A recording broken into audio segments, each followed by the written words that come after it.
پہ، اور جب 7 چکر پورے کر لیں گے اس کے بعد آپ نے جو ہے مقام ابراہیم کے سامنے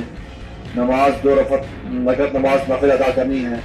جس کا قرآن پاک کے اندر ذکر ہے وَاتَّخِذُوا مِن مَقَامِ إِبْرَاهِيمَ مُصَلًّى، قرآن پاک کے اندر اس نماز کا ذکر ہے۔ تو لہذا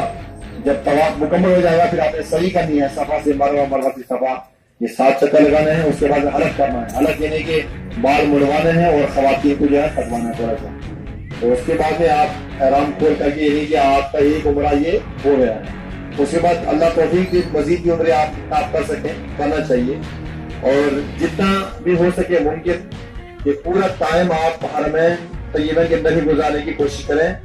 بس اتنا ہی ٹائم آپ رکھیں کہ یعنی آرام تو پوری زندگی میں آرام کیا ہے، کھانا تو خود کھایا آپ نے یہاں پر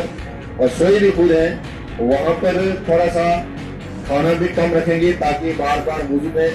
دقت نہ ہو، تو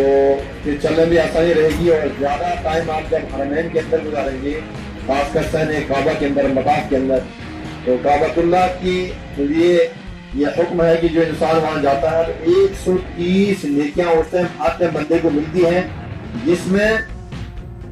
7 نیکیاں تو طواف کرنے والے کو ملتی ہیں اور 40 نیکیاں ملتی ہیں جو نوافل ادا کرتا ہے، اور 30 نیکیاں اس کو بھی ملتی ہیں جو خالی کعبۃ اللہ کو دیکھتا ہے، کچھ نہیں کرتا ہے۔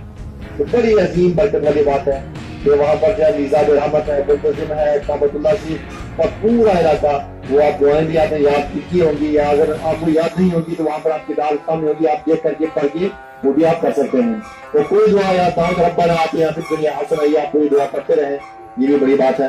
تو اس کے بعد میں آپ نے یقیناً مدینہ پاک میں جانا ہے، یہ وہ مدینہ پاک کی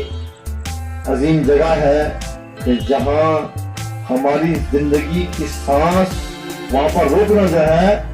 ہماری نجات کا ذریعہ، ادب کے ساتھ آواز دھیمی رکھ کر کے قرآن پاک کا حکم بھی یہی ہے، اور درود السلام کے ساتھ میں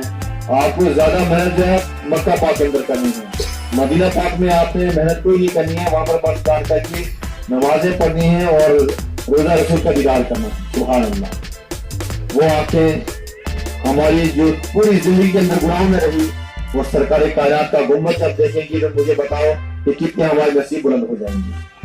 تو بہرحال اس کے بعد میں یہ چونکہ موقع ملتا ہے، جیسے غار اجرا ہے، غار فور ہے،